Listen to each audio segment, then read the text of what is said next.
Dans cette première vidéo sur le chapitre des opérations de nombres en écriture fractionnaire, je vais rappeler les quelques mots de vocabulaire que vous avez vus en classe de 6e et en classe de 5e. Le quotient de a par b, avec b différent de 0 évidemment, est le nombre petit x qui vérifie b fois x est égal à a. Autrement dit, c'est le facteur manquant dans la multiplication à trous, b fois quelque chose est égal à a.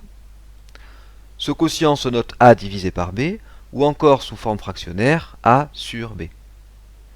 A, dans ce cas, est appelé le numérateur, et b est appelé le dénominateur.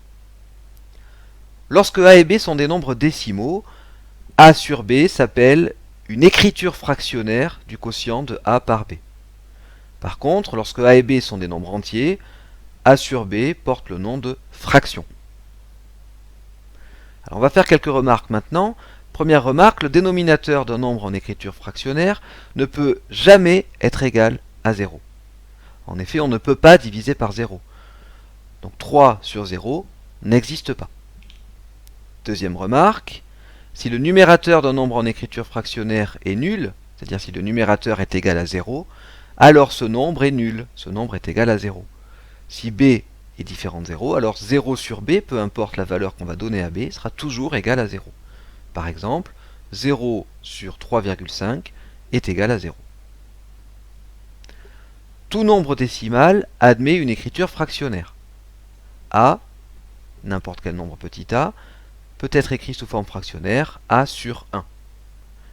Par exemple, 5 peut être écrit sous forme fractionnaire 5 sur 1, 6,13 peut être écrit 6,13 sur 1, ou encore 61,3 sur 10, ou encore 613 sur 100, etc. Autrement dit, tout nombre décimal peut admettre plusieurs écritures fractionnaires.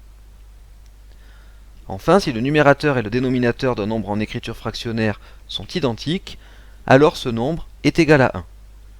Donc si a est différent de 0, alors la fraction a sur a, peu importe la valeur qu'on va donner à a, sera toujours égale à 1. Par exemple, 7,9 sur 7,9 est égal à 1.